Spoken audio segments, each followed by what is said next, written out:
Bismillahirrahmanirrahim. Assalamualaikum warahmatullahi wabarakatuh. Salam sejahtera bagi kita semua. Shalom, Om Swastiastu, Namo Buddhaya, salam kebajikan. Yang terhormat Ketua Dewan Mahasiswa, Saudara Rizky Agung Budi Pratama. Yang saya hormati Ketua Badan Eksekutif Mahasiswa FEB UNS 2020, Saudara Abdullah Al-Haddad. Yang saya hormati Ketua Panitia Pemilu Raya 2020, Saudara Muhammad Fatan Aslam Izari. Yang saya hormati para calon ketua dan wakil ketua BEM pasangan nomor urut 1, Faris dan Amanda, dan pasangan nomor urut 2, Raka dan Raden. Teman-teman semua yang saya sayangi. Terima kasih kepada teman-teman yang telah bersedia hadir dalam acara debat 2 Pemira FEB UNS 2020 pada pagi hari ini. Debat ini ditujukan untuk mengetahui implementasi visi dan misi dari masing-masing pasangan calon ketua dan wakil ketua BEM FEB UNS 2021. Acara debat 2 ini juga disiarkan melalui kanal Instagram Live akun Pemira FEB UNS. Saya, Ainina, selaku pembawa acara debat 2 Pemira FEB UNS, izinkan saya membacakan susunan acara pada pagi hari ini.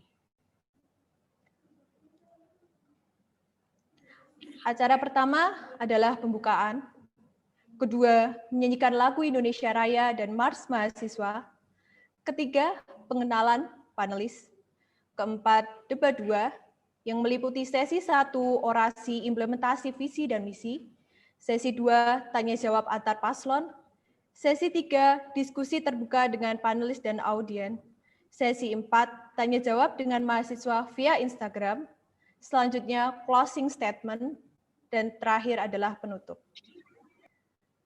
Mari kita buka acara pada pagi hari ini dengan berdoa bersama menurut keyakinan dan kepercayaan masing-masing. Berdoa mulai.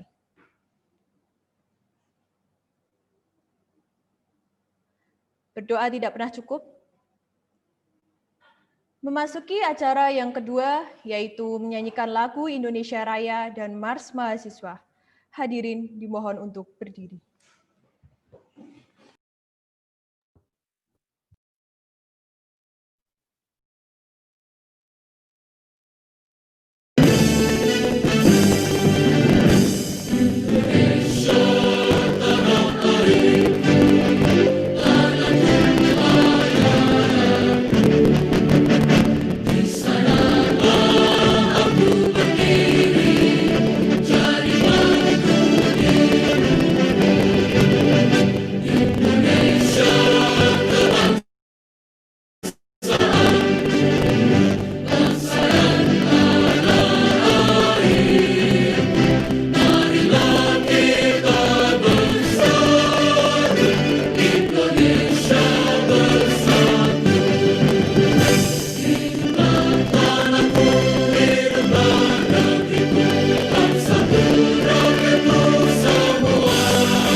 sejarah manusia.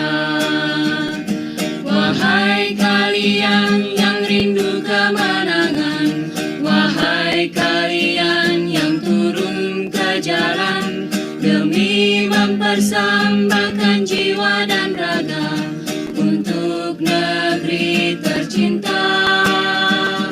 Wahai kalian yang rindu kemenangan, wahai kalian yang turun ke jalan demi mempersembahkan jiwa dan raga untuk negeri tercinta.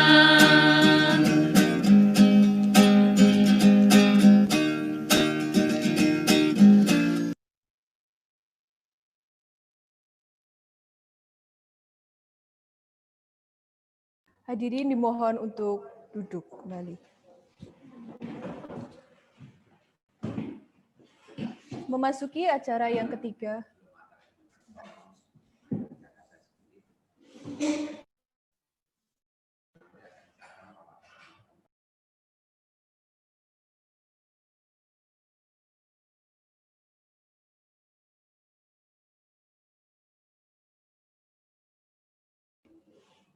Memasuki acara yang ketiga, yaitu pengenalan panelis dan pelaksanaan sesi debat 2 yang akan dipandu oleh moderator.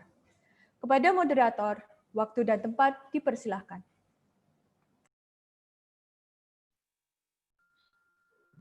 Terima kasih yang siap atas waktunya. Assalamualaikum warahmatullahi wabarakatuh. Salam sejahtera bagi kita semua. Salam Om Swastiastu, Namo Buddhaya, salam kebajikan. Perkenalkan, saya Lutfi sebagai moderator debat 2 pada pagi hari ini. Pada debat 2 kali ini kita kedatangan panelis yang hebat-hebat. Selamat datang Bapak Budi, selaku perwakilan dari fakultas, dan Mas Salsa sebagai selaku perwakilan dari BEM. Selanjutnya saya akan memperkenalkan panelis pada pagi ini. Yang pertama, Bapak El Setio Budi. Beliau lahir di Solo 54 tahun yang lalu, terdaftar sebagai PNS tahun 1987, diterima sebagai Kepala Subbagian Kemahasiswaan di Fakultas Kedokteran Universitas 11 Maret tahun 2009, dan sejak Juli 2015, beliau menjabat sebagai Kepala Subbagian Kemahasiswaan di FEB UNS. Lalu yang kedua adalah Saudara Kausar Yahya Ramadanto. Beliau lahir di Bogor 21 Januari 1998, merupakan Ketua BEM FEB UNS periode 2019. Selanjutnya masuki sesi debat. Langsung saja kita masuk ke sesi yang pertama, yaitu penyampaian orasi terkait implementasi pasangan calon ketua dan wakil ketua BEM FEB UNS. Kedua paslon menyampaikan orasinya dengan maksimal waktu 10 menit. Yang pertama, kepada paslon nomor urut 2.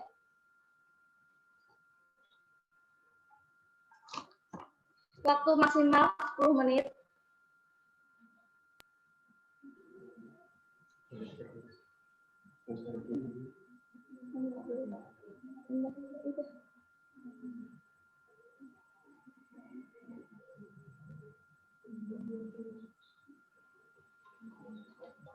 Dimulai dari sekarang.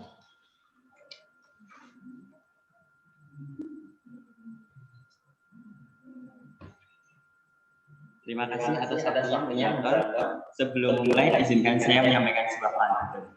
Ikan hiu makan tomat, izinkan saya memberi hormat saya. Assalamualaikum warahmatullahi wabarakatuh.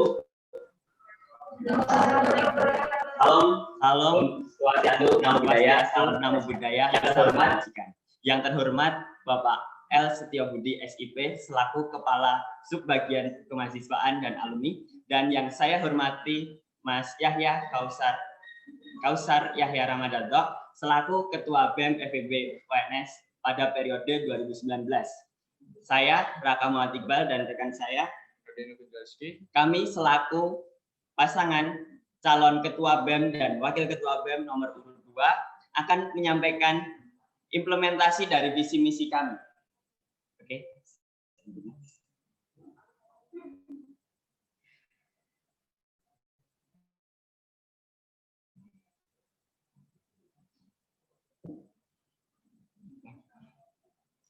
Kami menyebutnya Cita Sakti BEM FEB UNS 2021. Raka Muhammad Iqbal dan Raden Novendra Rizky. Selanjutnya.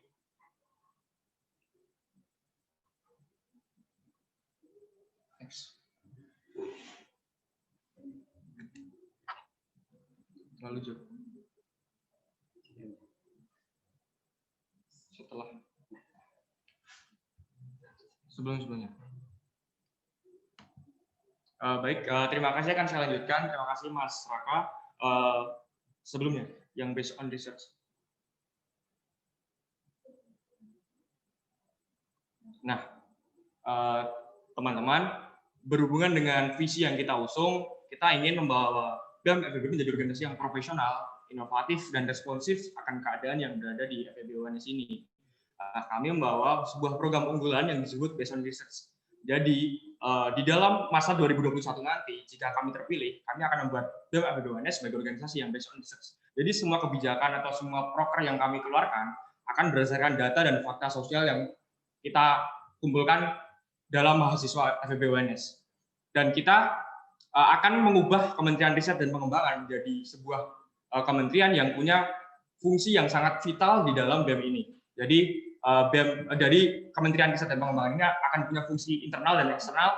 Internal itu akan membentuk sebuah key performance indicator yang akan menilai kita dan akan mengawasi kita di dalam kinerja kita menjadi sebuah organisasi yang profesional. Jadi jika kita ingin menjadi sebuah organisasi yang besar, organisasi yang profesional, kita perlu ada yang namanya key performance indicator dan operational goals.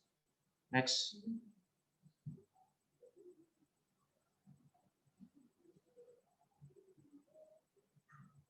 Nah, ini adalah dua hal yang akan dipisahkan di riset pengembangan dan pengembangan.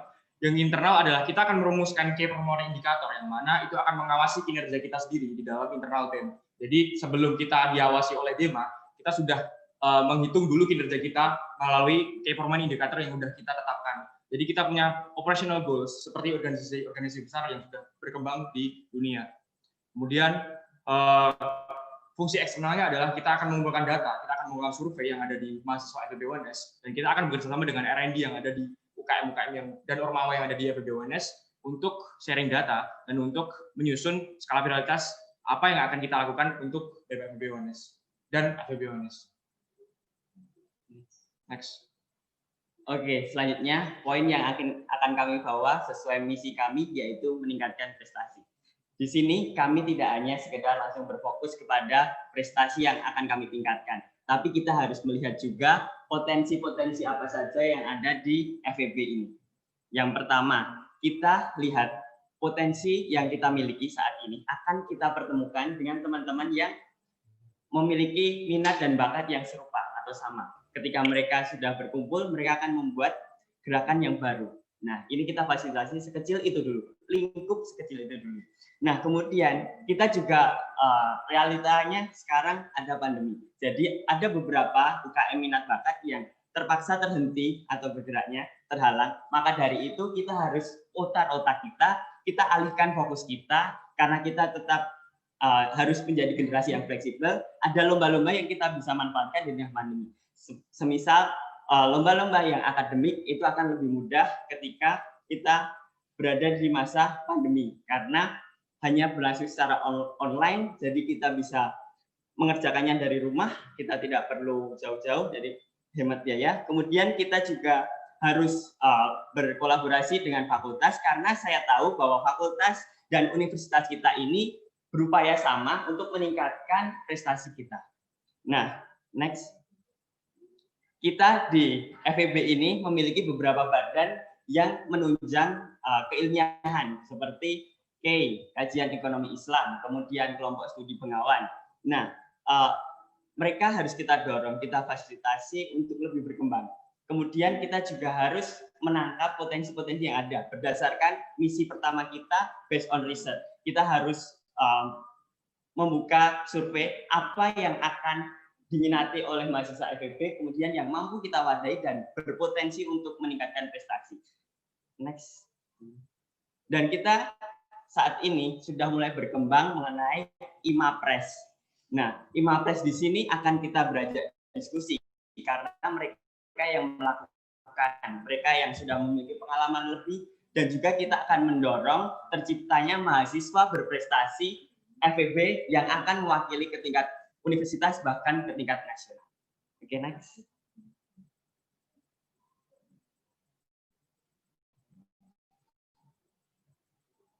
Sosial, Poin sosial. sebelumnya yang ada. Nah, Iya. baik, yang poin selanjutnya adalah sosial, di mana kita sebagai mahasiswa perlu mengimplementasikan Tridharma perguruan tinggi, yang salah satunya merupakan pengabdian masyarakat. Nah, di sini kita juga akan memaksimalkan untuk implementasinya di Kementerian Sosial Masyarakat yang memiliki beberapa program kerja, yaitu Desa Mitra dan Sesmaker. Oke, lanjut. Selain kita mengimplementasikan Tridharma perguruan tinggi, kita juga harus menselaraskannya dengan poin kedua, yaitu prestasi. Kita bisa memanfaatkan dengan program-program dari pemerintah, program-program dari berbagai pihak lain, seperti yang saya ketahui dan akan kami bawa di tahun depan, yaitu PHP 2D. Ini merupakan program Kementerian Pendidikan dan Kebudayaan yang berkaitan dengan Bina Desa dan Sosial Masyarakat. Nah, dana dari PHP 2D ini akan sangat membantu kami dalam mengembangkan desa mitra. Oke, next. Ya, kemudian akan saya lanjutkan. Poin selanjutnya adalah berdikari. Dan ini adalah inovasi yang akan kami bawa, teman-teman, yaitu kami akan membuka sebuah platform atau menjadikan BEM sebagai katalisator untuk mahasiswa FEB yang punya bisnis dan ingin meningkatkan skill entrepreneurship yang berkembang di FEB UNS. Next. Nah, ini akan dua implementasi yang akan kami eksekusi secara langsung. Ya, ini kita akan membuat sebuah financial partner yang mana kita UNS sudah menjadi PTNBH dan akan bekerja sama dengan organisasi-organisasi eksternal atau perusahaan-perusahaan eksternal yang akan mendanai UNS. Jadi dengan ini kita akan membangun partnership yang menguntungkan satu sama lain dan itu akan berkelanjutan. Kemudian ada financial project, ya ini project-project yang akan kita bikin bersama mahasiswa dan itu akan mendapatkan profit yang akan dikembalikan kepada mahasiswa lagi. Jadi di sini kita berusaha membuat project yang bisa mendanai proker kami dan bisa memberi manfaat kepada mahasiswa itu sendiri. Kemudian poin selanjutnya adalah advokasi. Nah, jadi teman-teman, setelah kita tahu UNS sudah masuk PTNBH dan akan banyak kebijakan-kebijakan yang berbeda dari sebelumnya karena kita sudah melalui masa transisi dan kemarin beberapa waktu yang lalu kita sudah memilih MBAUM untuk UNS dan di situ di advokasi ini kita akan memberikan informasi yang mana kita akan memfasilitasi informasi yang dibutuhkan mahasiswa UNS di masa transisi PTNBH ini. Next. Poin selanjutnya lagi. Setelah advokasi. Pergerakan dan pengetahuan. Nah, ini akan yang banyak kita rubah, teman-teman.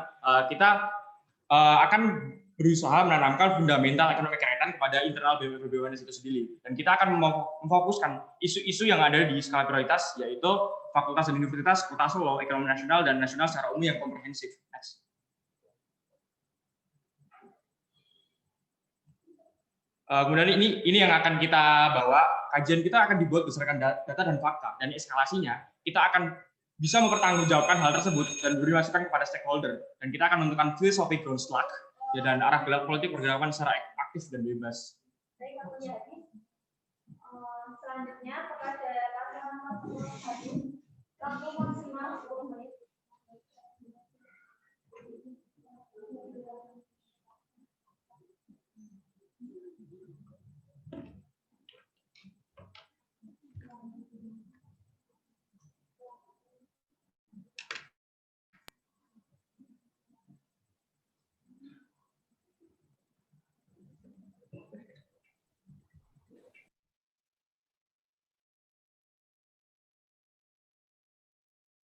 Assalamualaikum warahmatullahi wabarakatuh.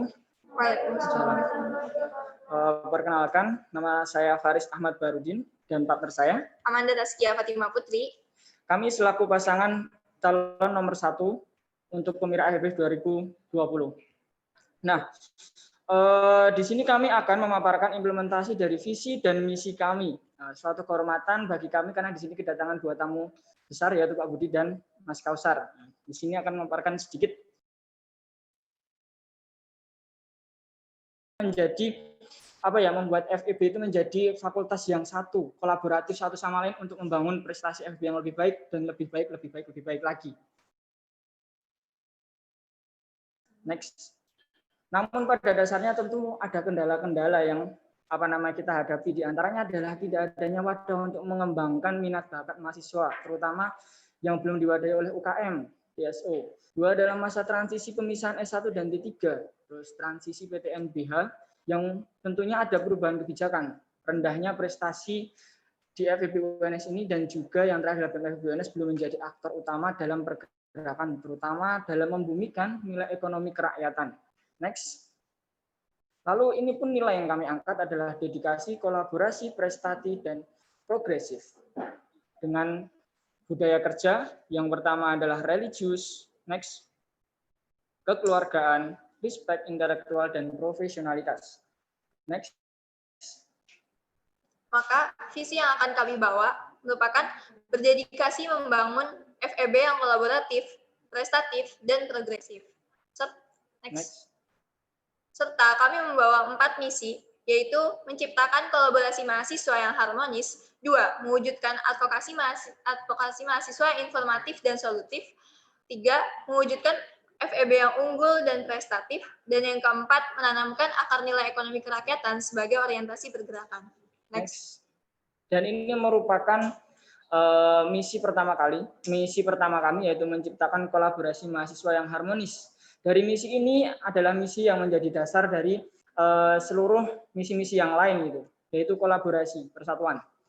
Yang pertama adalah tentang kaderisasi. Kaderisasi kita mungkin agak terganggu ya nantinya.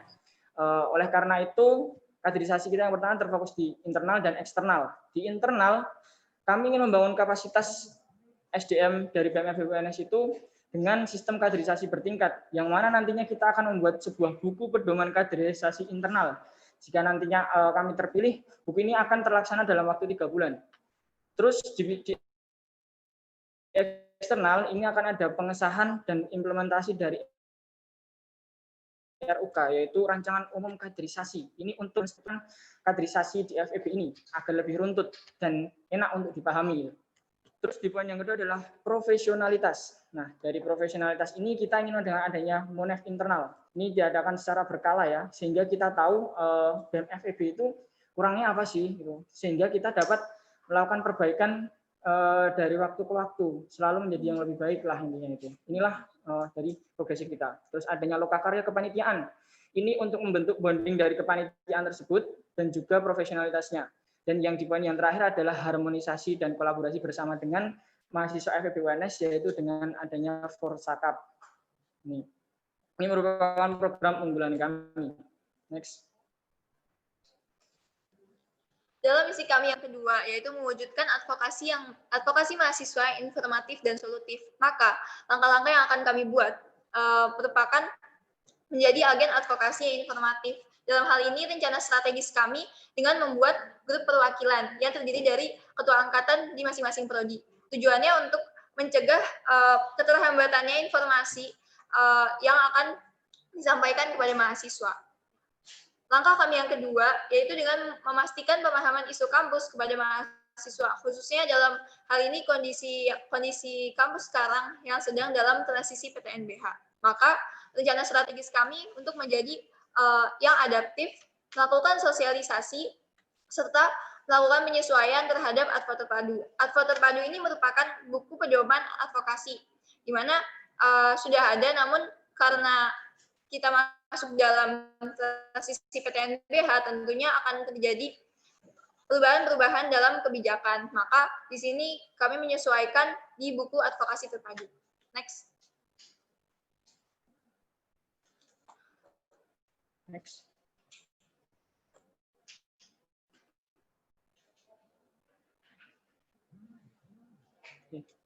Lalu, langkah kami yang ketiga yaitu mengawal suatu kebijakan. Dalam hal ini, rencana strategis kami dengan membuat tim tangkal hoaks, di mana akan adanya suatu kebenaran kita memastikan suatu kebenaran atas kebijakan serta informasi-informasi yang disampaikan atau yang tersebar yang sifatnya masih simpang siur. Dan langkah kami yang keempat untuk menjadi agen advokasi yang solutif, maka dalam hal ini langkah strategis kami untuk membuat audiensi bersama dekanat. Yang kedua, mewujudkan Bankesma. Dengan hal ini kami akan membantu para mahasiswa yang memiliki permasalahan dalam pembiayaan UKT. Dan yang terakhir, yaitu menjadi fasilitator dalam kepengurusan UKT. Di dalam hal ini, BEM FEB UNS akan menjadi fasilitator antara dekanat dengan mahasiswa untuk mengurusi kepengurusan UKT. Next. Ini merupakan misi kita yang ketiga, mewujudkan FEB yang unggul dan prestatif. Kami memiliki beberapa langkah untuk yang ini. Pertama adalah kita mewujudkan fasilitator. Kita menjadi fasilitator dari prestasi di mahasiswa itu sendiri. Pertama adalah kita mendata dulu minat bakat dari teman-teman, non-akademik maupun akademik. Setelah itu kita petakan data tersebut. Setelah dipetakan, kita alokasikan sumber daya ke UKM yang berkaitan. Karena kita tidak ingin melangkahi dari teman-teman orma yang lain yang mengurusi tentang minat bakat tersebut. Maka dari situ kita perlu berkolaborasi dari teman-teman di UKM. Gitu. Nah, selain fasilitas tersebut juga masih ada beberapa fasilitas di mana kita itu ingin memfasilitasi teman-teman mahasiswa, ya nantinya itu tinggal lomba gitu. Kita mengurus administrasi juga itu bersama dengan teman-teman UKM yang lain itu kerjasama. Terus di poin yang berikutnya adalah kita ingin membentuk sebuah tim Garuda. Tim ini adalah tim yang matang untuk nantinya kita bisa luncurkan di perlombaan gitu. Jadi ketika fakultas menginginkan adanya squad untuk perlombaan, kita memiliki tim Garuda. Siap itu, siap. Terus yang terakhir adalah apresiasi.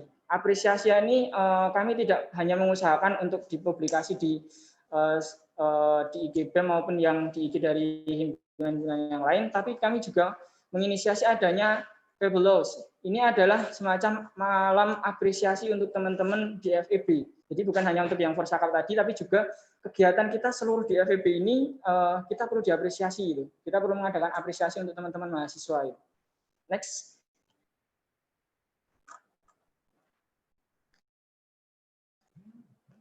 Next. Dan dalam misi kami yang keempat, yaitu menanamkan akar nilai ekonomi kerakyatan sebagai orientasi pergerakan. Dalam hal ini, langkah-langkah yang akan kami lakukan, yaitu mencerdaskan definisi serta kebermanfaatan ekonomi kerakyatan. Maka, rencana strategis kami dengan membuat kelas ekonomi kerakyatan. Dalam hal ini, kami bukan hanya membuat kelas yang sifatnya untuk mahasiswa FEB UNS, namun hal ini untuk masyarakat umum. Jadi, kami juga melibatkan Sivitas Akademika FEB UNS untuk menjadi pemateri dalam kelas ekonomi kerakyatan. Yang kedua, menambahkan perspektif ekonomi kerakyatan dalam tiap-tiap pembuatan kajian yang akan dilakukan oleh BEM FEB UNS.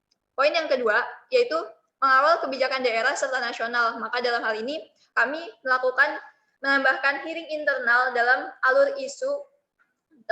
jalannya alur isu untuk apa? Untuk adanya pemahaman terutama dalam internal BEM FEB UNS agar paham akan isu yang sedang dibahas, yang sudah dipublikasikan, dan untuk menciptakan agen-agen yang intelektual. Dalam poin yang ketiga, yaitu melakukan kajian analisis secara rutin dan mengajak partisipasi Sivitas Akademika untuk mengawal isu. Dalam hal ini, kami akan melaksanakan kanal opini mahasiswa, di mana adanya karya-karya atau isu-isu yang dibahas oleh para mahasiswa-mahasiswa FEB UNS, di mana tujuannya agar adanya pertukaran informasi dan pertukaran pemahaman antara mahasiswa FEB UNS. Next. Dan langkah yang keempat, belum ya? Langkah yang keempat yaitu berperan aktif dalam keberjalanan FMEI. Dalam hal ini kami untuk menghidupkan gerakan FMEI, di mana FMEI ini masih banyak, di mana FMEI ini kurang dukungan internal. Maka dalam hal ini FEB UNS itu untuk menghidupkan gerakan FMEI, dan dalam langkah yang jauh kami akan menanamkan nilai ekonomi kerakyatan dalam pergerakan FMEI. Dan poin yang terakhir yaitu partisipasi dalam pengabdian masyarakat. Terima kasih kepada ketua pasangan masalah atas penyampaian orasinya. Selanjutnya memasuki sesi yang kedua, yaitu tanya jawab antar paslon. Kedua paslon saling tanya jawab, masing-masing paslon diberikan waktu maksimal 2 menit untuk bertanya dan 3 menit untuk menjawab. Yang pertama, kepada paslon nomor urut 2, dipersilahkan menyampaikan pertanyaan mengenai implementasi visi misi paslon 1. Waktu maksimal 2 menit, dimulai dari sekarang. Oke, langsung saja. Yang pertama, tadi disebutkan oleh internal. Itu bagaimana caranya dan bagaimana caranya. Kemudian partisipasi kita mengawal isu kebijakan. Apakah itu sudah diterapkan di dalam berjalan di pada BRP ini. Kemudian keberjalanan menjadi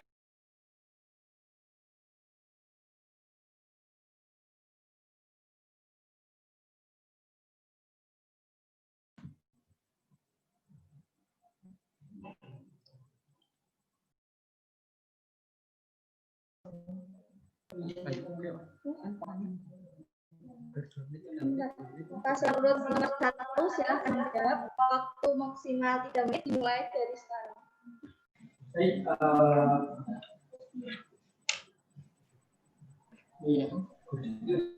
Baik, yang pertama tentang pertanyaan tentang monef internal. Nah, apa perlunya monef internal ini dan bagaimana caranya? Adalah monef internal ini untuk kita ingin mengevaluasi dari internal kita dari waktu ke waktu, misalkan 1 bulan sekali ataupun dalam waktu tertentu. Nah, bagaimana teman-teman?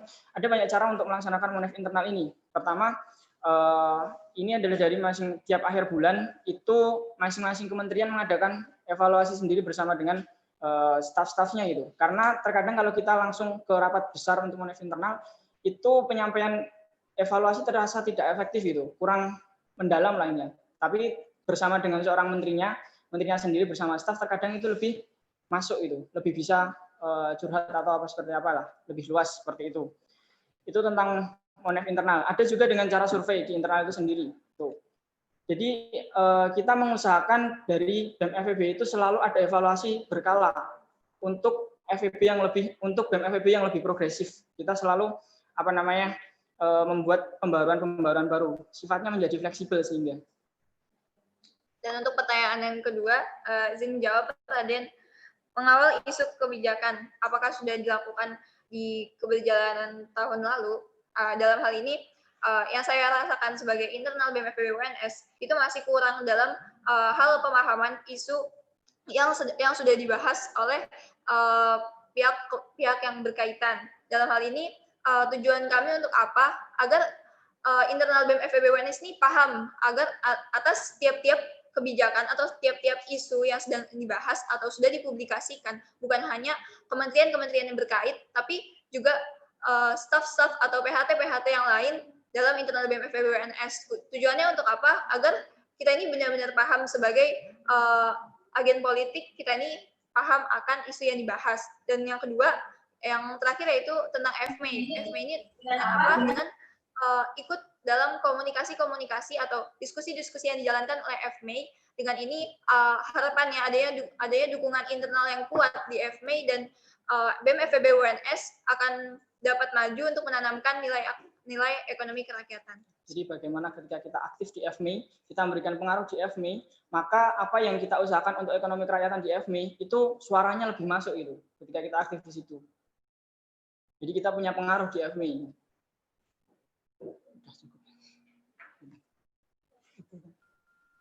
Baik, terima kasih untuk paslon 1. Selanjutnya, pada paslon nomor urut 1 dipersilakan menyampaikan pertanyaan mengenai implementasi visi misi paslon urut 2 maksimal 2 menit dimulai dari sekarang. Baik, saya ingin menanyakan terkait implementasi dari misi paslon 2 terkait dengan pergerakan, terutama yang di ekonomi kerakyatan. Mungkin karena tadi waktunya mepet ya, jadi untuk penjelasannya kurang jelas ya. Tapi saya sedikit juga tadi sudah membaca.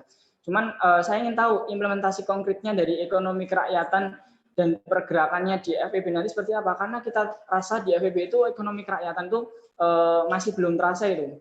Di internal pun juga sepertinya masih kurang dalam penanamannya gitu. Maka mungkin implementasinya itu yang lebih masuk itu seperti apa itu? Jadi biar kan tadi waktunya kurang kan, mungkin bisa lebih jelaskan lebih jelas implementasinya seperti apa pergerakannya. Juga terkait pergerakan di eksternal dari FEB UNS sendiri, karena kita hidup berdampingan dengan universitas-universitas lain, termasuk di FMI tadi forumnya, bagaimana kita itu bisa menanamkan seperti itu, bisa berpengaruh dengan ekonomi kerakyatan kita, identitas kita sebagai fakultas ekonomi yang menjunjung tinggi ekonomi kerakyatan itu nanti seperti apa gitu. Jadi Amanda. Dan dalam yang program kalian yang based on research, apakah dalam hal ini apakah sudah pas dengan lapangan yang ada di FEB dengan melakukan apa-apa sesuai dengan data dan bukan dengan penyesuaian namun sesuai data? Apakah sudah pas dengan lapangan yang ada di FEB? Seperti itu. Terima kasih. Penyesuaiannya dengan lapangan nanti seperti apa juga gitu. Baik, paslon nomor 2, silakan menjawab. Waktu maksimal 3 menit, mulai dari sekarang.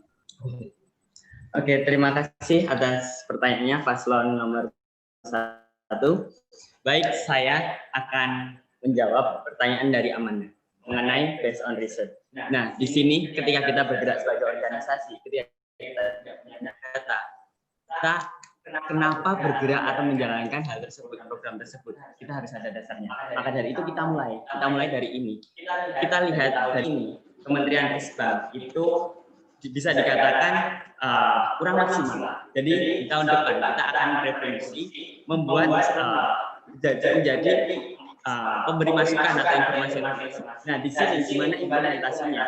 Kita lihat dari teman-teman himpunan, himpunan tinggal ada 3 jurusan. Nah, seperti ini kita akan merangkul, kita akan bekerja sama lebih dekat karena himpunan lebih dekat dengan mahasiswa, lebih dekat dengan masyarakat FEB. Kita akan memaksimalkan lewat jalan di sana. Ya, baik, kemudian saya akan menjawab pertanyaan Mas Faris mengenai pergerakan dan pengetahuan di apa yang kita lakukan dengan ekonomi kerakyatan.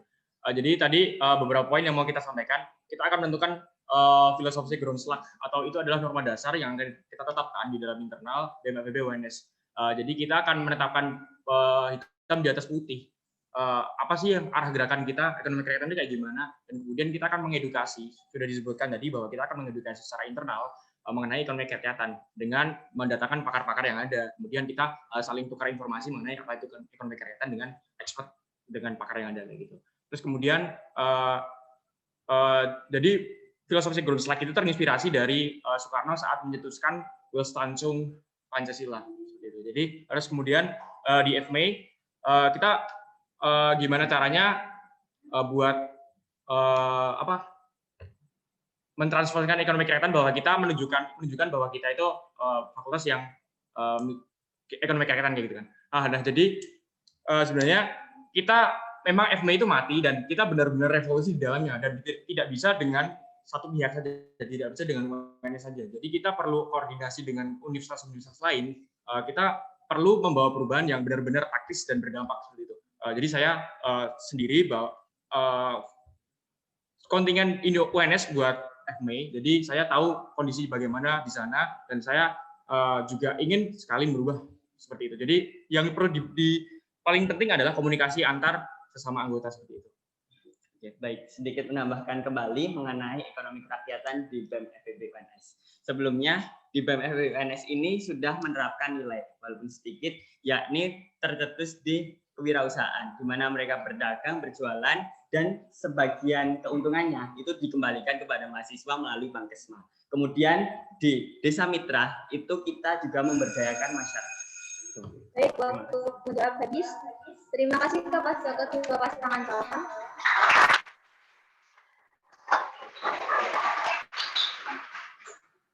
Selanjutnya memasuki sesi yang ketiga, yaitu sesi diskusi terbuka. Dari panelis akan membacakan pertanyaan yang akan dijawab oleh kedua paslon, dan kemudian setiap paslon memiliki jawaban paslon lain.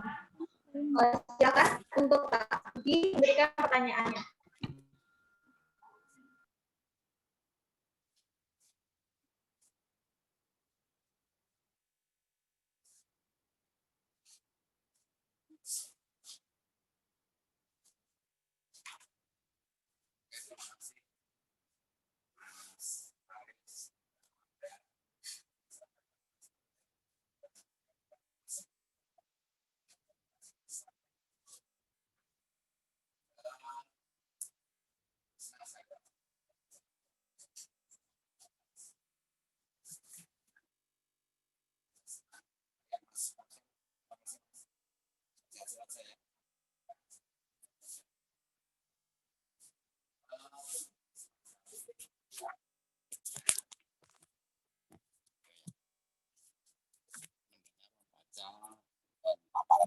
kalian semua. Tapi sebelum saya bertanya, saya ingin tahu dulu. Slogan UNS-nya apa ya? Mas Paslon 1? Masnya tahu nggak slogan UNS-nya apa? Apa? Mas Paslon 2? Bebas aktif. Oke. Itu betul sebenarnya. Tetapi kurang tepat. Kalau aktif itu budaya kerja. Nah, slogan UNS itu adalah sebagai benteng Pancasila. Ketika debat yang tahun lalu, itu saya sudah menyampaikan itu. Tapi implementasinya di tahun 2020 ini terkendala karena COVID. Pertanyaan yang sederhana, satu untuk kedua paslon. Karena sebagai kampus benteng Pancasila, dan ini saya bawa kemanapun juga saya berada. Karena kakek saya itu adalah seorang veteran pejuang, dan itu ditanamkan pada saya sebagai cucunya. Dan ini dimanapun juga saya sampaikan pada seluruh teman-teman mahasiswa. Bagaimana caranya membuat di FEB ini bahwa benteng Pancasila itu benar-benar terlaksana. Supaya kita tidak menjadi mahasiswa yang eksklusif, tapi menjadi mahasiswa yang inklusif. Ketika ada kegiatan entah itu apa namanya, pesan itu pasti akan saya sampaikan, dan saya tidak akan pernah jenuh, tidak akan pernah bosan. Perlu kita tahu bahwa kita negara besar. Negara besar itu salah satu rahmat yang paling luar biasa di antara negara-negara yang lain. Keberagaman, salahnya adalah macam-macam suku, budaya, ini akan menyatukan kita. Kita tahu pelangi itu kan banyak sekali warnanya kan. Kalau hanya satu warna seperti ini kan bukan pelangi kan. Keindahan itulah yang membuat kita itu menjadi kuat. Nah, nanti tahun 2021 mudah-mudahan pandemi ini cepat berlalu, ya seperti lagunya Krisya, badai pasti berlalu ya. Mudah-mudahan kalian juga tahu pengarangnya siapa, pencetusnya siapa, apa yang akan dilakukan sebagai implementasi benteng Pancasila. Dan yang kedua adalah kolaborasi. Ini adalah penting, Mas Paris, masyarakat dan pasangan. Kolaborasi ini adalah penting sekali, dan saya berharap kolaborasi ini harus terus dilakukan. Utamanya ketika kemarin Pak Dekan memanggil saya, kampus Merdeka itu nanti bagaimana Mas Budi? Nah, saya kan nggak tahu, saya kan harus menunggu perintah dari PD3 sebagai atasan saya.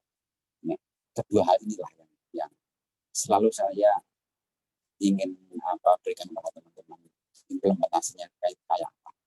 Tapi yang paling saya garisbawahi adalah nasionalisme, patriotisme ketika kita mengusung slogan benteng Pancasila. Itu aja lah. Matur nuwun. Sukses untuk kalian. Baik, terima kasih Bapak Putih atas pertanyaannya. Paslon 2, silakan menjawab maksimal waktu 3 menit mulai dari sekarang.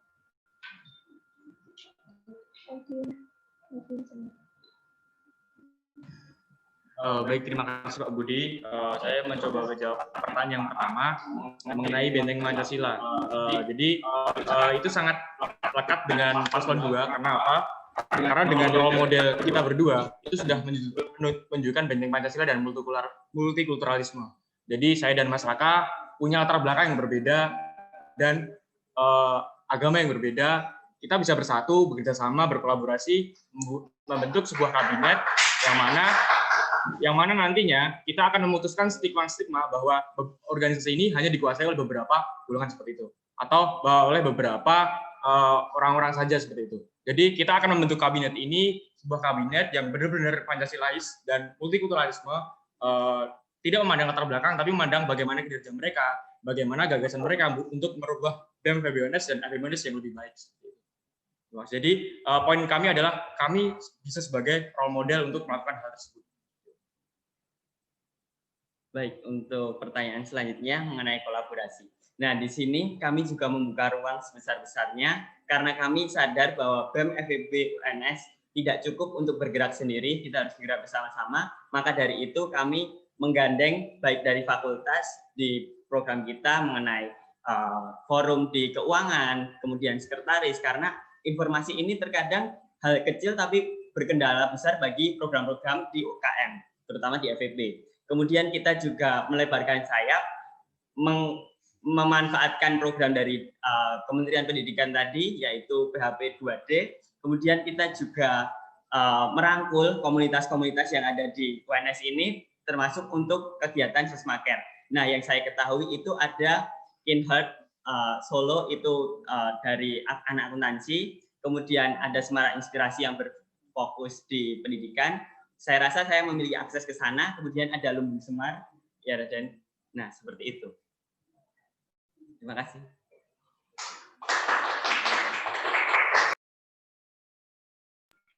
Baik, selanjutnya paslon nomor 1, silakan menjawab maksimal waktu 3 menit dimulai dari sekarang. Baik, terima kasih Pak Budi atas pertanyaannya, dan saya sangat senang dengan pertanyaan ini tentang Pancasila.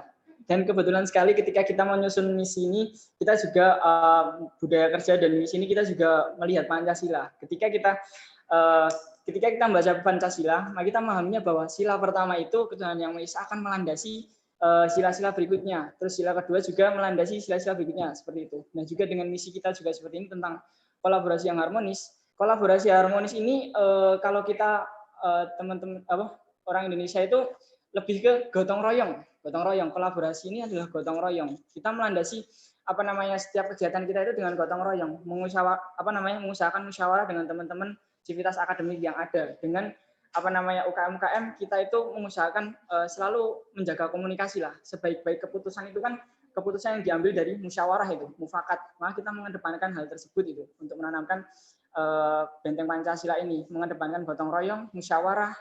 Dan dari budaya kerja juga kita juga mengusung seperti dengan Pancasila itu sendiri, ya, sila pertama religius, tentang religiusitas, juga kekeluargaan, dan sampai ke sila-sila berikutnya. Nah, saya izin menambahkan Pak, dalam perwujudan nilai-nilai Pancasila dalam keberjalanan budaya kerja kami, maka yang paling penting dalam hal ini yaitu religius. Maka kami tidak lepas dari sila pertama Pancasila, yaitu ketuhanan yang Maha Esa. Maka di sini nilai-nilai yang akan dibawa oleh BEM FEB UNS yaitu berlandaskan atas budaya kerja yang religius. Juga nilai yang kedua adalah kekeluargaan.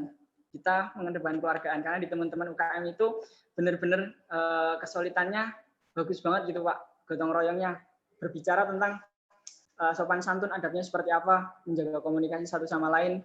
Itu kita perlu kita perlu menanamkan itu, perlu melestarikan lah budaya-budaya tersebut itu di kalangan teman-teman gitu.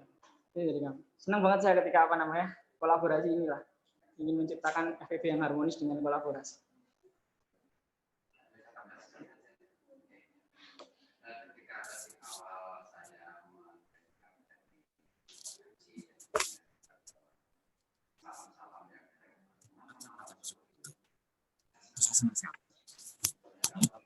Mati kita renungkan, itu tidak hanya kita tidak menciptakan salam, tapi nilai-nilai yang luar biasa. Ya. Senang sekali ketika semuanya datang, semua salam itu terserah. Kadang-kadang saya, apalagi kalau mendengar lagu Indonesia Raya, saya terasa saja supaya nanti nasionalisme kita itu tumbuh. Kakek saya, ya, seorang pejuang juga ya, sudah lama meninggal. Ketika masih hidup dan ketika mendengar lagu Indonesia Raya, dia langsung dalam sikap berdiri, bagaimanapun posisinya. Itu kan hanya ada TVRI, kalau memulai kan ada lagu Indonesia Raya, dia langsung ngambil siap tegas atau tegap, hormat, dan mesti dia menangis. Saya beberapa kali memperhatikan itu. Dan ketika dia agak sampai waktu saya bertanya, kenapa itu kayak seperti itu? Aku pernah manggung bedil. Lagu Indonesia Raya itu dibuat dengan darah, nyawa, dan juga air mata. Jadi saya berharap untuk kedepannya kita harus menanamkan nilai-nilai itu. Nasionalisme di tengah-tengah yang situasi yang nggak tahu, mungkin perkataan Pak Prabowo tahun 2030 itu luar ya, kalau kita tidak antisipasi sekarang ya itu bukan. Dan masalah pergerakan, kalau lebih tahu, Mas Kausa lebih paham, saya akan mensupport saja. Ya.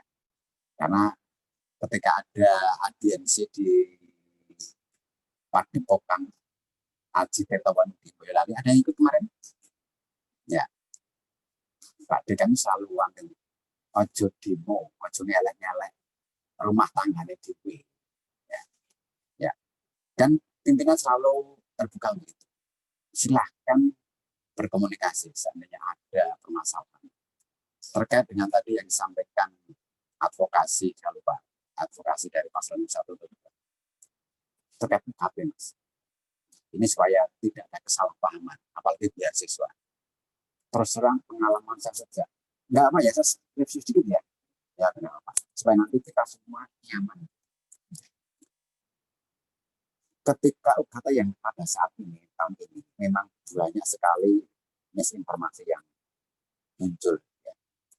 Tetapi pada intinya ketika proses itu sudah dilakukan oleh advokesma BEM, dan saya mengucapkan terima kasih pada teman-teman di advokesma sudah membantu saya. Sebenarnya rekomendasi yang diberikan advo itu terlalu kecil sebenarnya. Ada yang penurunan grade 9%, 15%. Tapi saya ketika membuka berkas-berkas itu, saya malah berjuang untuk bisa lebih dari presentasi yang direkomendasikan. Dan itu ternyata berhasil. Pendekatan saya dengan Kaprodi, dengan D3, itu sudah berhasil. Ada yang penurunan grade, ada yang pembebasan. Dari advokasma itu direkomendasikan sekian persen, tapi ketika saya melihat, mencari informasi, Pak Iman tidak punya, Pak. Udah, bebaskan itu satu semester. Ternyata perjuangan saya ini tidak berhasil. Nah, kolaborasi seperti ini harus kita lakukan. Sebenarnya kalau tidak ada pandemi ini, Pak Dekan dan saya itu mau survei ke lapangan. Semuanya ke lapangan. Supaya tahu kondisi pandemi ini kayak apa.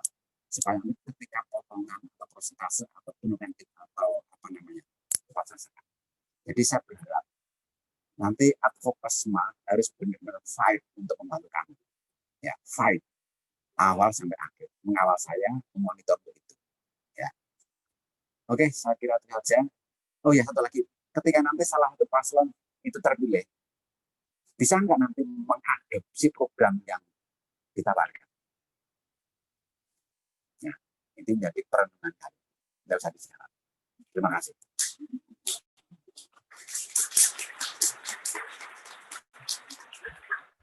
Baik, terima kasih Pak Budi atas sedikit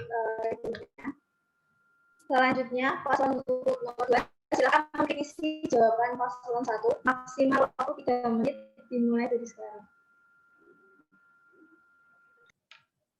Oke, baik, terima kasih.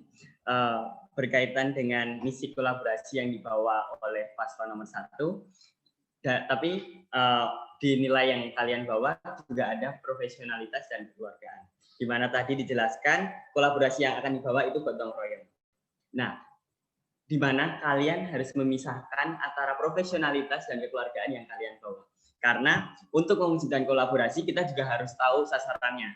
Untuk kolaborasi secara berhadapan dengan lingkup yang profesional, dengan fakultas atau lain sebagainya, kita harus memprioritaskan profesionalitas dan mengesampingkan kekeluargaan.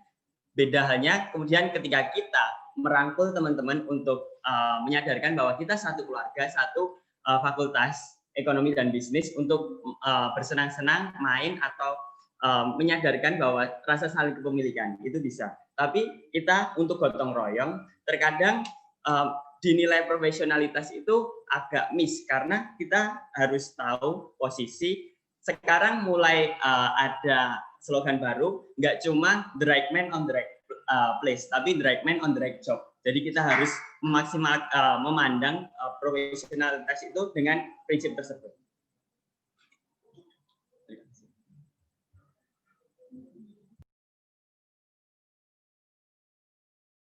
Baik, selanjutnya paslon 1 silakan mengkritisi jawaban paslon 2. Maksimal waktu 3 menit dimulai dari sekarang.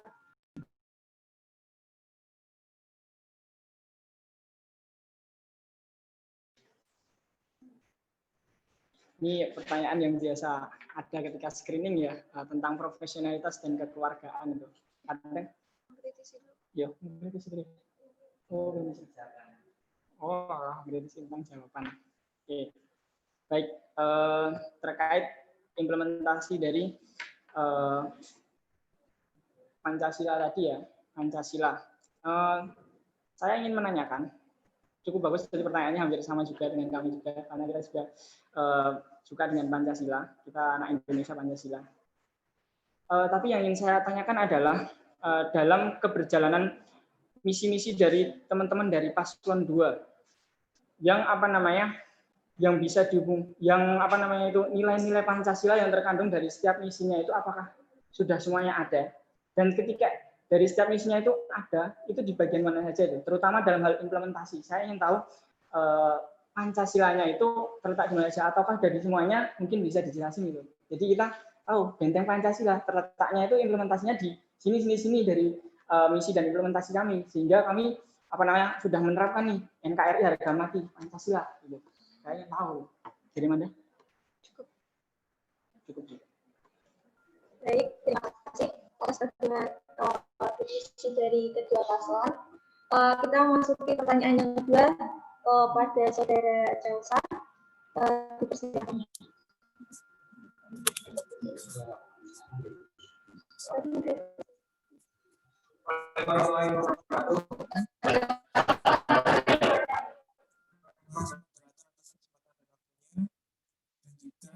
Terima kasih Pak Budi telah meluangkan waktunya untuk hadir. Ini adalah salah satu Bapak kemahasiswaan bagi mahasiswa Fakultas Ekonomi yang menyempatkan hadir di hari Minggunya untuk datang ke sini dengan susah payahnya, dengan meluangkan waktunya untuk hadir untuk membersami kita yang ada di Fakultas Ekonomi untuk bagaimana menyaksikan calon pemimpin bangsa kita, calon pemimpin yang ada di Fakultas Ekonomi kita yang nantinya akan melanjutkan estafet dari perjuangan BEMFEBWNS 2021.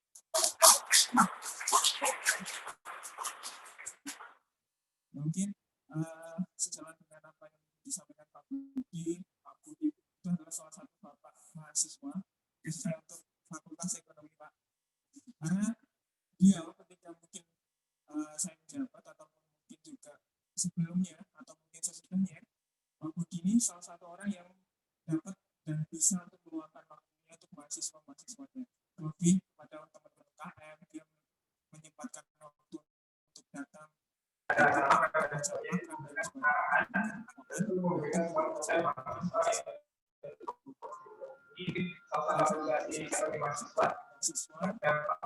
Pak Budi yang mungkin selaku kepala bidang kemahasiswaan Fakultas Ekonomi. Mungkin lanjut teman-teman yang ada di sini mungkin yang akan meneruskan estafet perjuangan terkait pasangan calon nomor 1 dan nomor urut 2. Jadi salah satu juga, bukan salah satu yang mungkin keempat-empatnya anak bangsa terbaik yang dimiliki Fakultas Ekonomi. Yang saya mungkin juga perlu digarisbawahi, mungkin ini lebih ke open discuss saja, tidak untuk serta-merta memberikan banyak statement dan sebagainya. Nanti lebih ke open discuss habis pertanyaan yang saya utarakan. Mungkin lebihnya adalah terkait yang ada di BEMFEBWNS baik mungkin 2020 maupun sebelumnya. Sebenarnya teman-teman tadi juga ada yang menjelaskan bahwasanya gerakan BEMFEBWNS 2021 harus berdasarkan based on research dan fakta dan sebagainya. Nah, untuk BEM pada periode 2020 maupun sebelum-sebelumnya, mungkin teman-teman yang ada di sini pasangan calon 1 dan 2.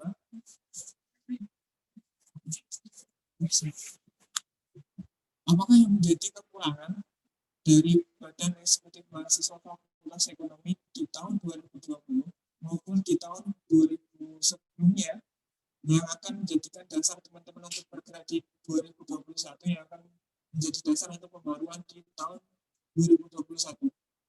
Nah, sejalan dengan itu, teman-teman kan harus bisa untuk mencari data, fakta, dan sebagainya untuk bagaimana untuk melangkah program 2021. Dan sejalan dengan itu juga, untuk pasangan calon 1 dan 2, tawaran-tawaran solusi apa yang ditawarkan untuk perbaikan BEM 2021. Mungkin sekian dulu, mungkin bisa ditanggapi dari pasangan calon. Nanti kita diskusinya dilanjut. Oke. Baik, terima kasih kepada Saudara Celsa atas pertanyaannya. Paslon 1, silakan menjawab maksimal waktu 3 menit dimulai dari sekarang. Terima kasih Mas Causar atas pertanyaannya. Saya di sini izin menjawab atas kekurangan BEM 2020 serta periode sebelum-sebelumnya. Dalam hal ini, saya izin membahas tentang permasalahan internal. Dalam internal, belum adanya suatu alur yang jelas dalam kaderisasi internal. Dan dalam hal ini yang saya rasakan, masih kurangnya keharmonisan dalam kedekatan staf-staf, baik staf maupun pengurus-pengurus BEM FEB di 2020. Selanjutnya, masih dalam hal ini tuh BEM FEB UNS masih kurang paham atas pemahaman terhadap isu-isu yang dibahas. Mungkin paham dalam kementerian yang bersangkutan, namun dalam staf-staf lainnya itu mereka kurang adanya pemahaman dalam hal itu. Padahal BEM-FEB ini kan merupakan badan eksekutif yang harusnya paham loh atas permasalahan-permasalahan politik yang sedang dibahas. Seperti itu. Oke, baik. Tambahan dari saya dari kacamata eksternal BEM-FEB ya di sini. Walaupun saya juga pernah menjadi BEM-FEB UNS di Kementerian PSDM di tahunnya Mas Kausar juga pernah. Tapi karena perkembangan di tahun 2020 mungkin ada beberapa yang saya kurang tahu dari internal gitu. Maka saya pakai kacamata dari eksternal BEM-FEB itu. Dari teman-teman orma yang lain juga. Ya, karena kan saya juga sering dengan teman orma yang lain. Nah, di sini itu yang menjadi masalah adalah kontribusi dari BEM-FEB UNS itu sendiri terhadap teman-teman yang lain itu yang masih dirasa kurang terlihat dari teman-teman yang lain. Itu yang masih ketika saat teman-teman kumpul dengan orma yang lain tuh yang kontribusinya yang masih kurang tuh. Sebenarnya BEM-FEB sudah bekerja keras demi FEB tercinta ini, sudah. Cuman kontribusinya yang mungkin kurang terlihat. Nah, di sini kami menawarkan tentang misi kolaborasi juga untuk menjawab permasalahan ini. Kita berbaur dengan teman-teman orma yang lain, kita aktif bersama dengan orma yang lain, mahasiswa yang lain berkolaborasi itu agar kontribusi kita di sini itu bisa maksimal karena kita bisa bekerja sama satu sama lain, menjaga komunikasi dengan orma yang lain dan civitas yang lainnya. Sehingga di sini pun pekerjaan program-program kita yang ingin memajukan FEB itu optimal karena ketika kita bersatu kita itu kuat, tapi ketika kita bercerai kita runtuh. Maka dari itu misinya adalah untuk salah satunya untuk menjawab permasalahan tersebut gitu, kontribusi dari BEM-FEB UNS gitu. Saya izin menambahkan satu poin di sini. Misi yang kami bawa adanya advokasi mahasiswa yang informatif dan solutif. Mengapa? Karena di periode sebelumnya yang saya rasakan itu informasi hanya sebatas dalam formalitas yang dipublikasikan. Maka dalam hal ini kami mewujudkan untuk informasi sampai kepada mahasiswa. Silakan jawab maksimal waktu 3 menit dimulai dari sekarang. Oke, terima kasih moderator atas waktunya. Untuk ke depan, apa yang akan kita evaluasi dari BEM?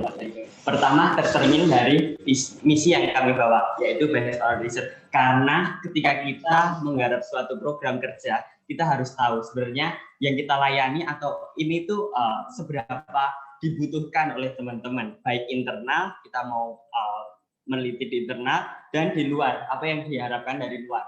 Seperti itu. Kemudian untuk yang disampaikan oleh Amanda mengenai kaderisasi. Nah, di sini kita BEM-FEB tahun ini, termasuk saya sebagai penanggung jawab dan umum, itu merintis mulai dari tahun ini dan tahun kedepannya akan kita perbaiki.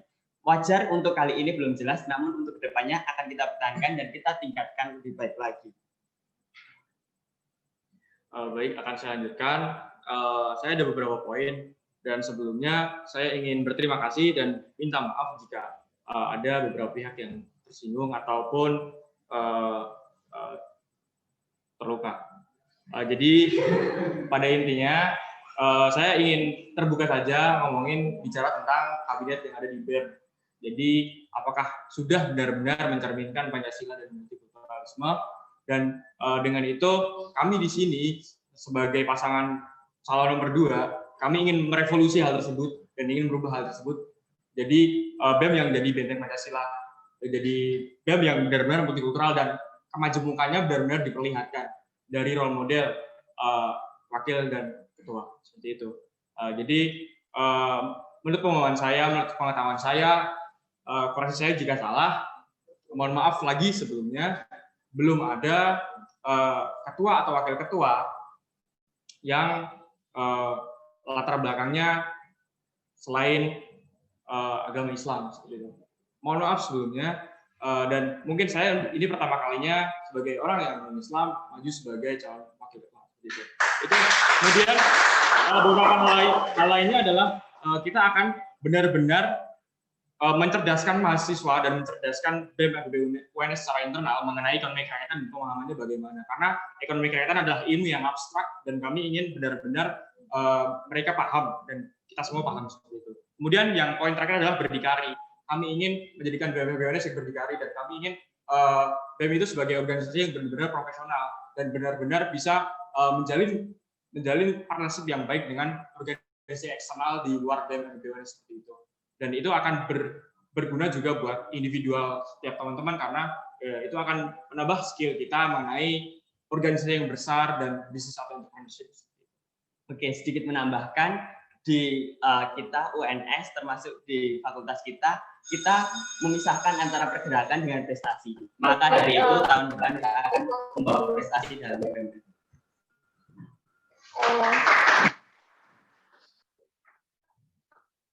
Selanjutnya, silakan paslon 1 untuk mengkritisi jawaban paslon 2. Maksimal waktu 3 menit, dimulai dari sekarang.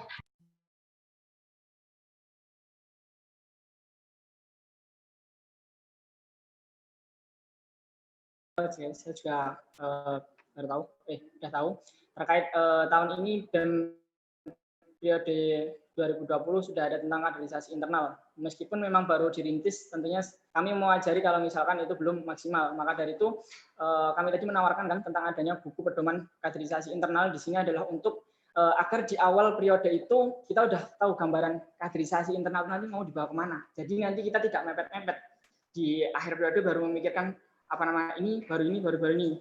Jadi kita awal udah mulai membuatnya di kurikulum. Itu adalah dari kami ya, terkait kaderisasi internal. Jadi terima kasih atas usaha dari teman-teman paslon 2. Apa namanya, juga bagus, karena ini tahun depan juga ingin ke internal juga kan, tadi dari penyampaiannya juga ingin memperbaiki kaderisasi internal. Terima kasih banget. Dan yang kedua tentang multikulturalisme, kami mewajari hal tersebut. Mungkin iya benar terkait Presiden BEM sebelumnya, mungkin tidak ada yang tidak beragama Islam ya. Tapi sependek pengetahuan saya ada di BEM tahun, saya lupa, ada seorang Presiden BEM itu bernama di BFB Mbak Kristi. Saya lupa itu namanya, saya lupa di tahun keberapa itu.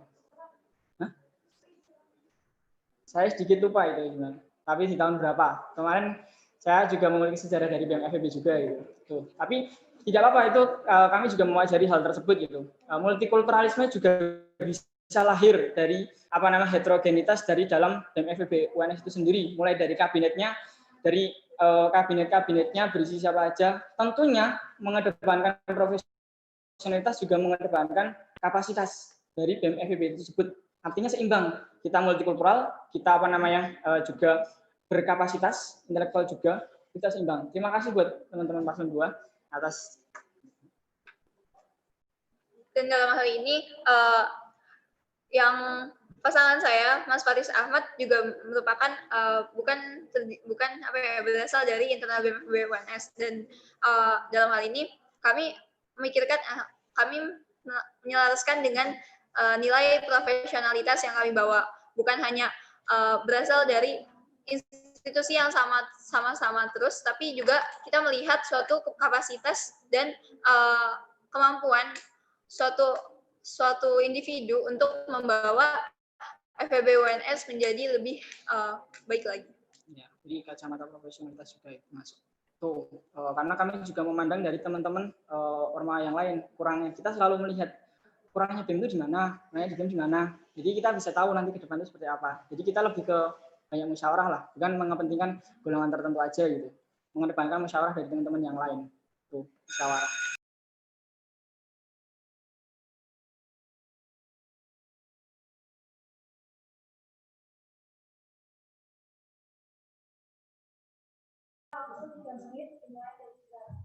Baik, terima kasih moderator atas waktunya. Paslon nomor 1 tadi sedikit saya singgung mengenai kaderisasi di tubuh BEM. Kemudian untuk tawaran dari adanya RUK, sebenarnya di tahun kami, di tahun periode ini, BEM sudah membuat rancangan umum kaderisasi, baik internal maupun di fakultas.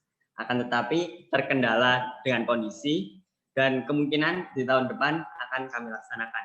Kemudian selain itu mengenai advokasi yang teman-teman paslon 1 bawa, yang mana menekankan pada informatif dan solutif. Selaras dengan pendapat, saya mengutip pendapat dari Bapak Budi mengenai kita harus menjamin dari fakultas dan BEM mengenai UKT dan hal-hal lain yang akan kami bawa. Nah, maka dari itu kami membawa misi menjamin advokasi dan kesejahteraan mahasiswa. Tidak hanya sebatas memberi informasi dan memberi solusi, tapi kita mengawal dan memastikan bahwa mahasiswa dan teman-teman kami ini, teman-teman kita di FEB ini mendapatkan haknya berkaitan juga dengan perubahan kebijakan PTNBH.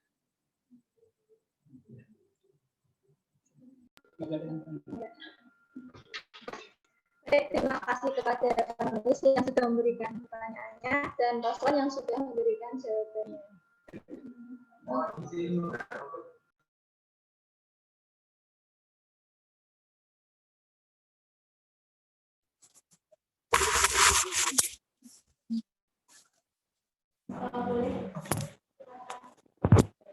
Cek.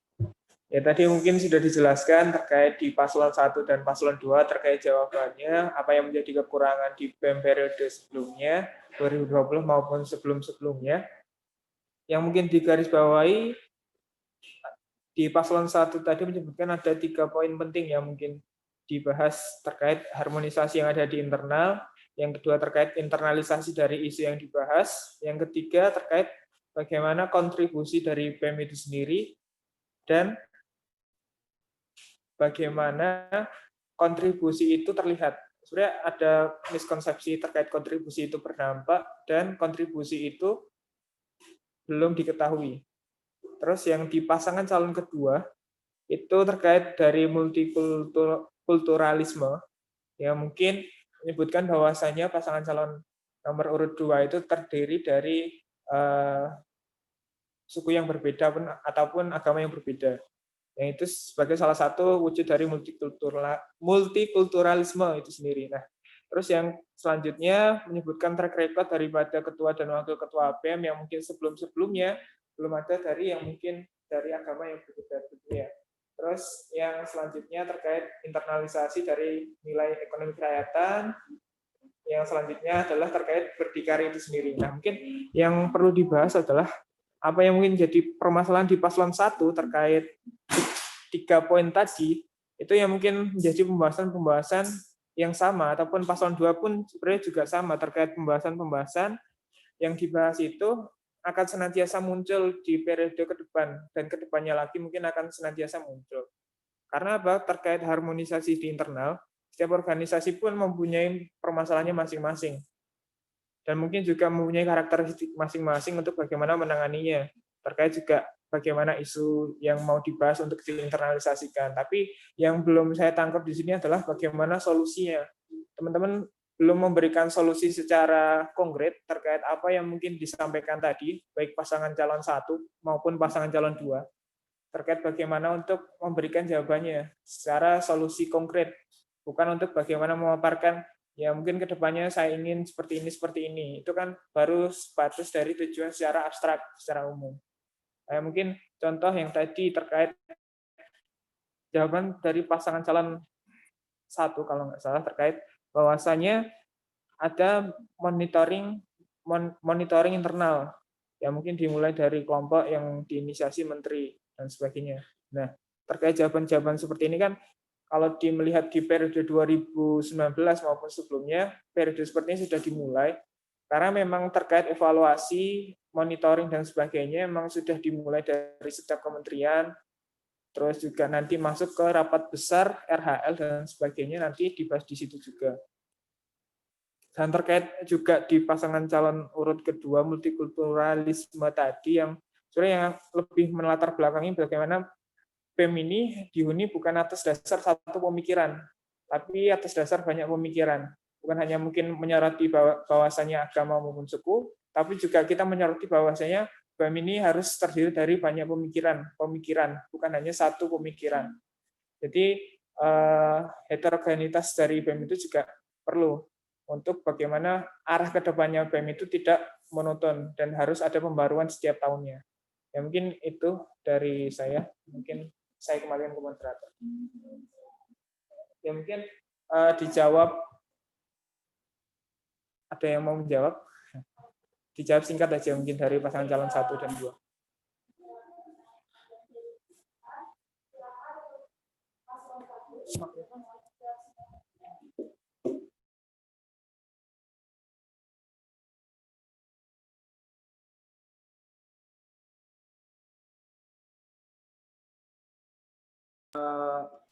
Menginisiasi adanya Forsakap itu nanti melibatkan seluruh KM gitu, karena kita ada 3 jurusan adanya Forsakap itu. Tuh juga apa namanya, kalau sekarang kan ada namanya sawung bareng lah. Kita ingin secara kultural itu bisa bersilaturahmi dengan teman-teman KM yang lainnya. Tuh.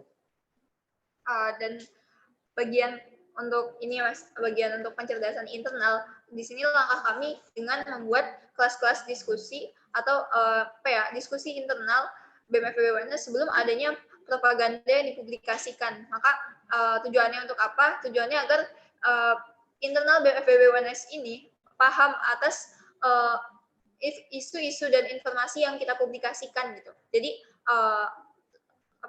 paham gitu akan suatu hal tersebut, maka kita membuat pencerdasan internal dengan membuat hearing internal dalam pembuatan dalam langkah alur isu. Terima kasih. Selanjutnya kepada untuk menjawab. Baik, terima kasih moderator. Terima kasih pertanyaannya Mas Danto. Mengenai based on research, kami tadi mengimplementasikannya dengan mengubah atau merevolusi fungsi dari Kementerian Riset dan Pengembangan untuk memberi informasi masukan kepada BEM FEB secara menyeluruh. Kemudian untuk prestasi implementasi kami tidak hanya mendorong potensi-potensi mahasiswa untuk memberikan prestasi bagi BEM. Walaupun itu akan kami kerjakan, kami akan menggarapnya dengan sungguh, mempertemukan potensi-potensi yang ada di BEM FEB dengan melihat kondisi yang ada. Kemudian kami juga menyelaraskan berbagai program kerja yang ada. Berkaitan dengan Desa Mitra tadi, kami tahun depan akan berusaha untuk menyusun grand design atau proposal yang akan kami ajukan ke PHP 2D agar kami berprestasi sekaligus menerapkan Tridharma perguruan tinggi. Baik, sedikit menambahkan mengenai poin berdikari. Jadi tujuan kami, visi kami yang ingin membawa BEM FEB UNS sebagai organisasi yang profesional, inovasi, dan responsif. Jadi berdikari ini adalah wujud dari inovasi kami dan respon kami terhadap apa yang terjadi di Fakultas Ekonomi dan Bisnis seperti itu. Jadi kurangnya katalisator buat teman-teman itu mengembangkan keberdikarian mereka dan mengenai bisnis atau entrepreneurship itu. Jadi ini kami sebagai BEM ingin mencoba sebagai katalisator untuk mereka mengembangkan bisnis dan entrepreneurship. Dan kemudian kami ingin menjadikan BEM FEB ini jadi organisasi yang profesional dan berorientasi ke nasional dan global seperti itu. Jadi bukan cuma kita ingin di dalam lingkup kecil saja, kita ingin menjadi organisasi yang besar. Jadi kita benar-benar sebagai mahasiswa yang benar-benar bisa berdampak kepada masyarakat Indonesia seperti itu. Dari social responsibility kami, Tridharma yang kami bawa tadi, dan itu terangkum dalam profesionalitas itu. Kemudian kami juga menetapkan key performance indikator untuk monitoring dan evaluasi dari internal BEM. Baik, terima kasih. Terima kasih pada panelis yang sudah kita.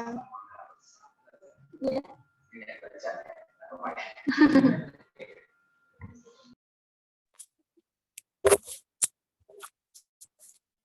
Tahun 2021 ini saya akan memprovokasi kalian nanti sebagai ketua BEM, tapi provokasi yang konstruktif. Saya sudah merancang paling tidak 3 kegiatan soft skill. Dan ini tolong nanti kalian untuk mendukung saya, meminta kepada pimpinan fakultas. Yang pertama adalah kegiatan soft skill, LKMM khususnya. Saya masih berhutang pada BEM, Mas.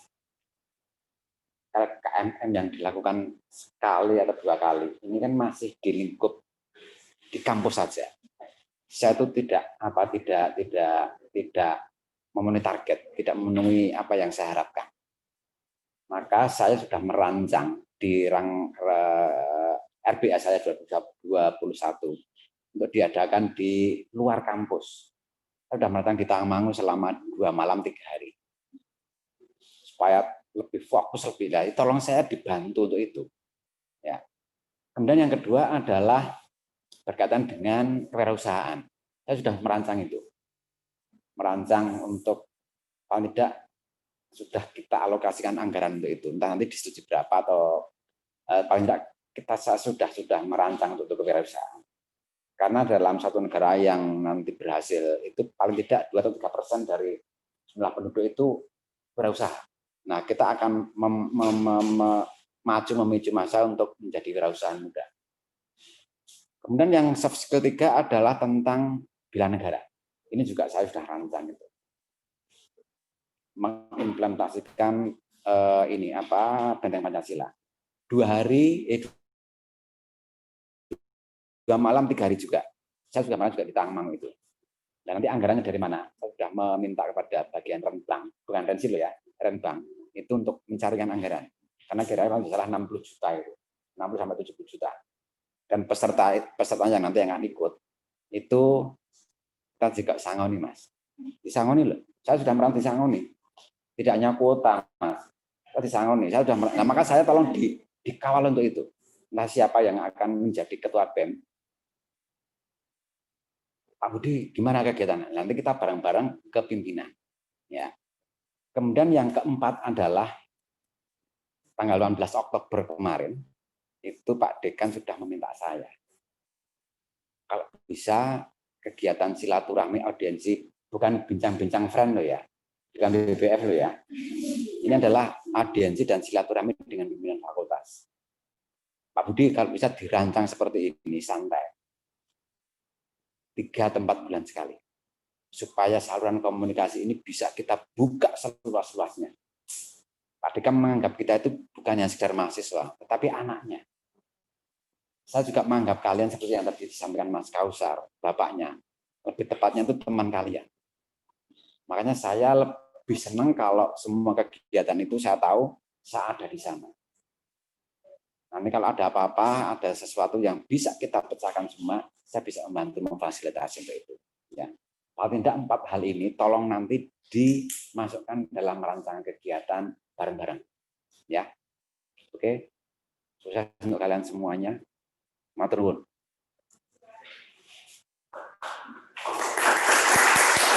Iya. Atau di UKT. Tadi lupa, UKT.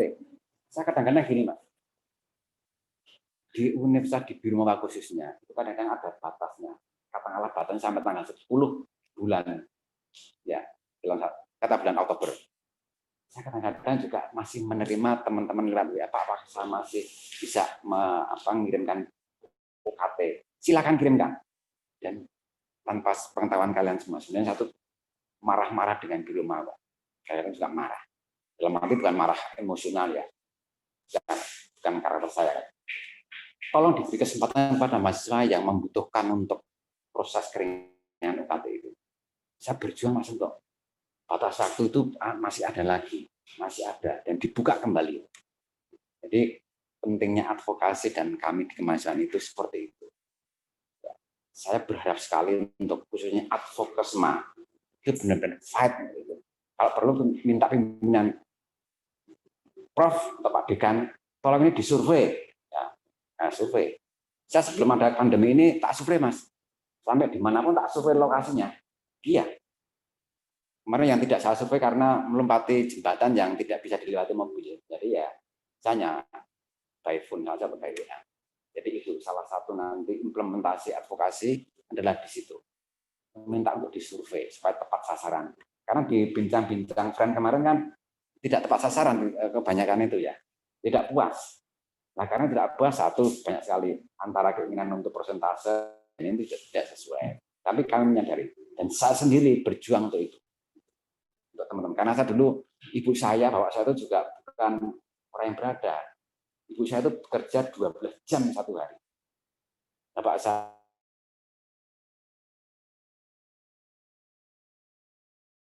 apa beratnya. Dan saya memahami teman-teman yang membutuhkan bantuan ini, termasuk beasiswa. Ya. Kemudian satu lagi tugas advokesma adalah mengidentifikasi teman-teman mahasiswa selama masa kuliah ini untuk siapa yang kesulitan dalam hal pembiayaan. Ya. Itu nanti kita jangan sampai ada masa kita tuh yang sampai tidak kuliah, apalagi sampai DO. Sedih saya. Ya.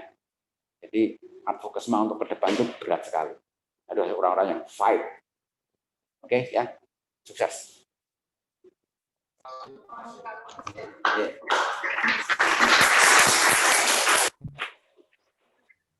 Terima kasih Prof.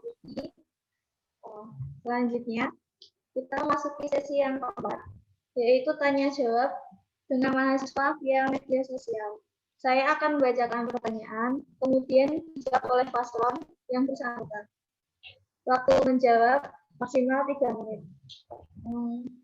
Pertanyaan pertama, dari Ketua Himpunan Mahasiswa Jurusan Akuntansi bertanya, bagaimana cara Anda mempersatukan FEB terutama Ormawa agar tetap bersatu dan tidak ada perseteruan?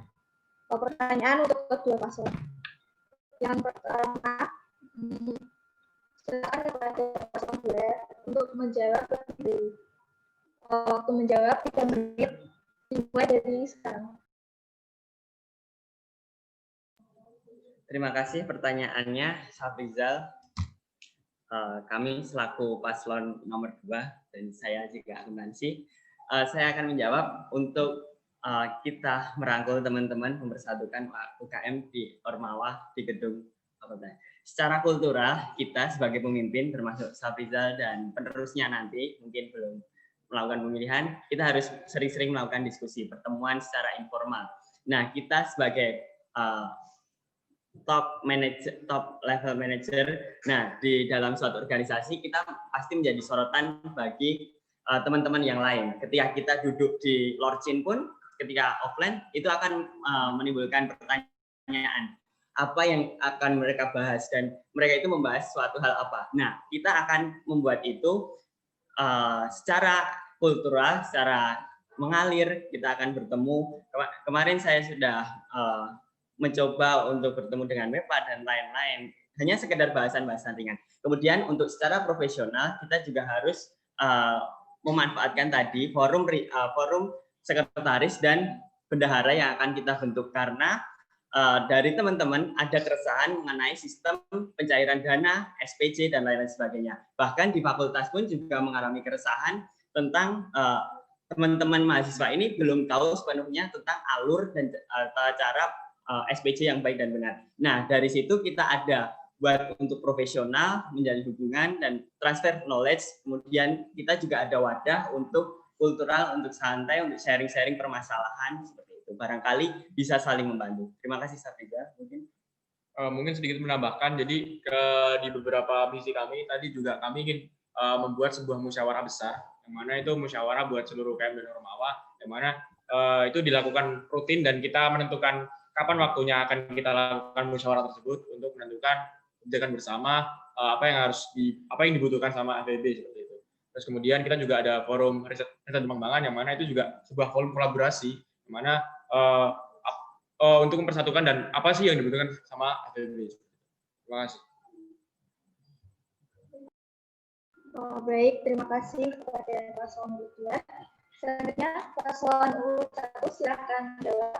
Waktu menjawab 3 menit dimulai dari sekarang. Terima kasih atas waktunya. Terima kasih atas pertanyaan dari Ketua HMC A, akuntansi, Mas Haji. Kalau saya panggilnya Mas Haji. Di sini Afrizal ya panggilnya.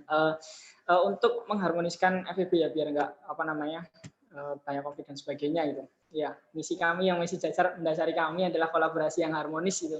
Kita emang meletakkan hal itu menjadi hal yang pertama ya, karena ya seperti yang saya katakan tadi adalah persatuan itu menguatkan gitu. Persatuan itu menguatkan. Dan dengan apa kita mencapai hal tersebut?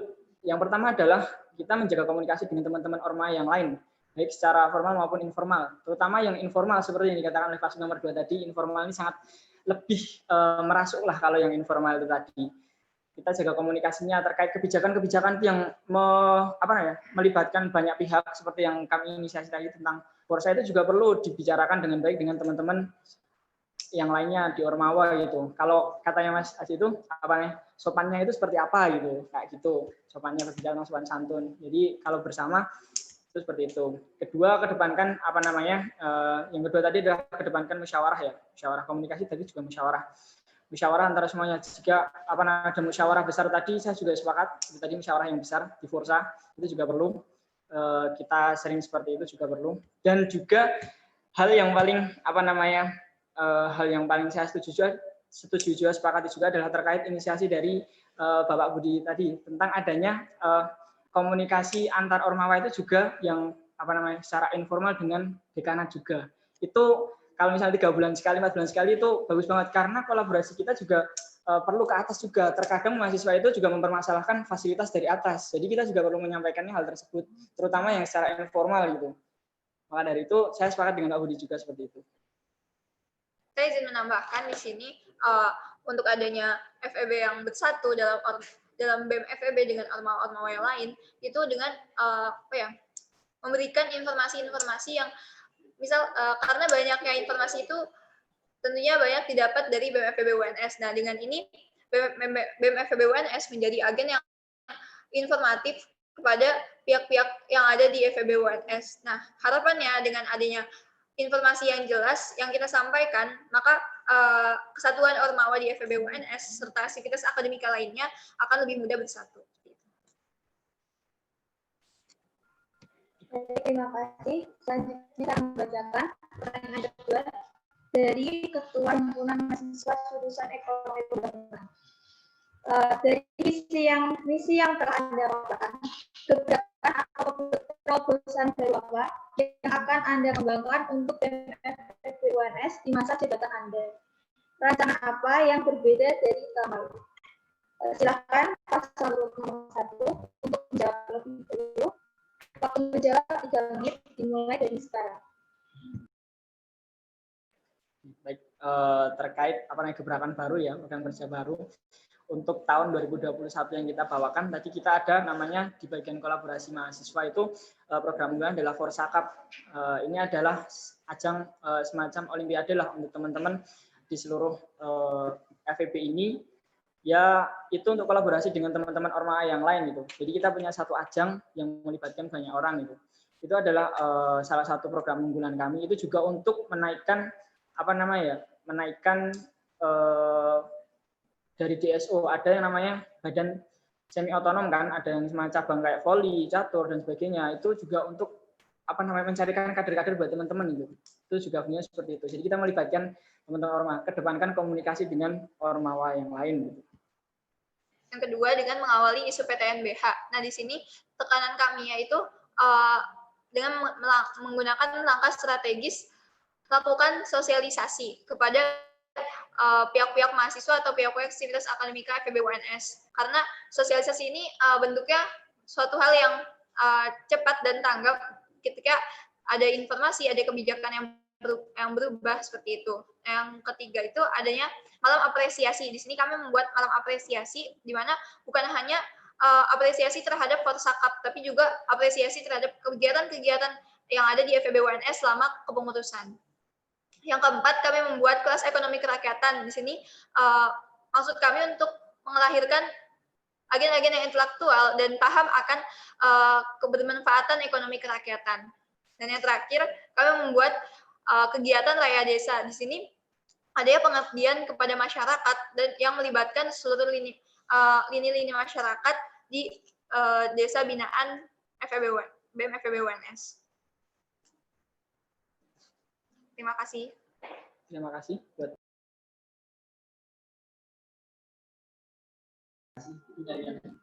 Baik, terima kasih paslon 1. Selanjutnya paslon urut 2 dipersilakan untuk menjawab. Waktu menjawab 3 menit dimulai dari sekarang. Ya baik, terima kasih Mas Afif atas pertanyaannya. Gebrakan-gebrakan apa yang akan kami bawakan? Tercantum dalam visi kami bahwa kami ingin bawa BEM FEB UNS yang inovatif, dan itu dengan cara kita akan membuat gebrakan. Nah, beberapa gebrakan yang akan kami bawa adalah yang pertama, kami akan merubah benar-benar kami menjadi role model yang akan berbeda di kabinet, itu yang pertama.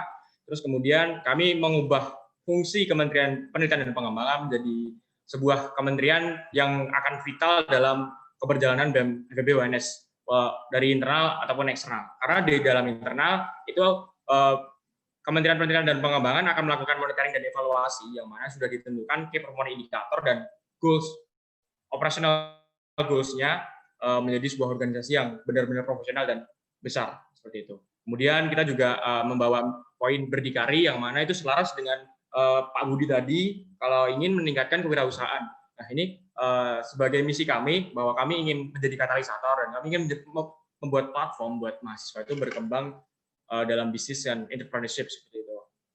Itu gebrakan yang akan kami lakukan. Kemudian di dalam pergerakan dan pengetahuan, kami akan membuat eskalasi kajian yang mana kajian itu benar-benar dibikin berdasarkan data dan bisa dipertanggungjawabkan dan bisa digunakan untuk saran atau masukan kepada stakeholder. Jadi kita bikin kajian bukan hanya untuk dibaca, tapi kita juga mengedukasi dan kita bisa memberikan saran kepada stakeholder yang berkaitan seperti itu dalam kancah fakultas, universitas ataupun nasional seperti itu.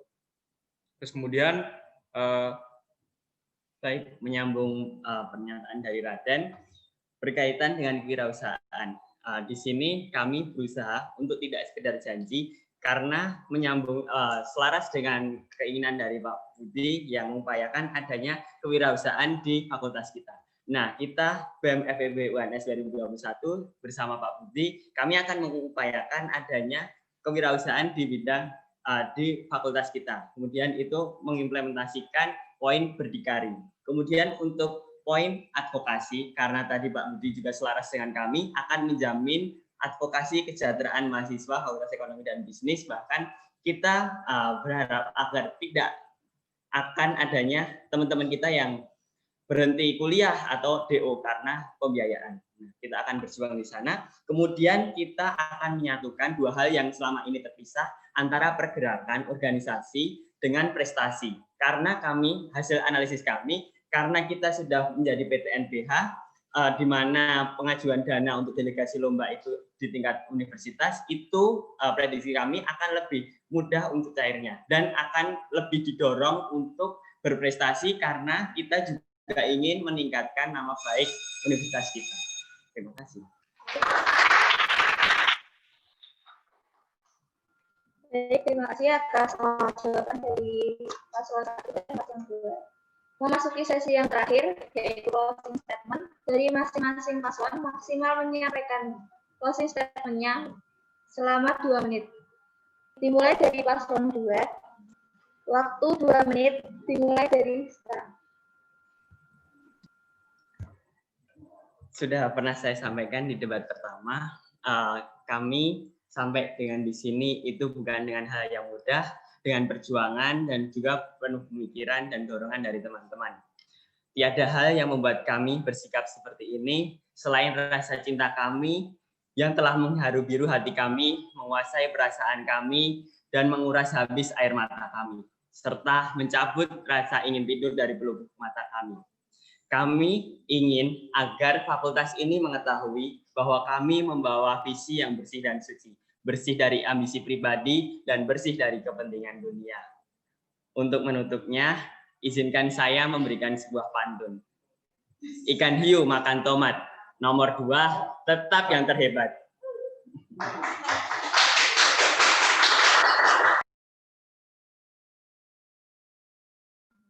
Baik, selanjutnya paslon nomor 1, silakan memberikan closing statement 2 menit dimulai dari sekarang.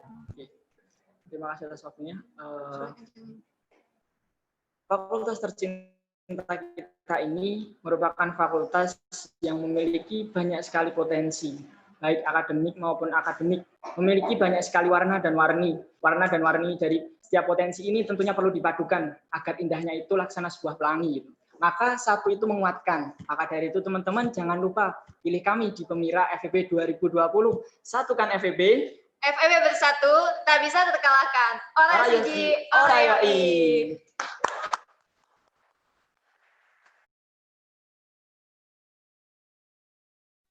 Baik, terima kasih kepada kedua pasangan calon. Semoga dengan adanya acara ini kita dapat menentukan pilihan yang sesuai dengan hati nurani kita. Terima kasih atas waktunya. Saya kembalikan ke MC. Oke, teman-teman, kita telah sampai di penghujung acara. Saya Ainina selaku pembawa acara, mewakili seluruh panitia mengucapkan terima kasih kepada teman-teman yang hadir dalam acara debat 2.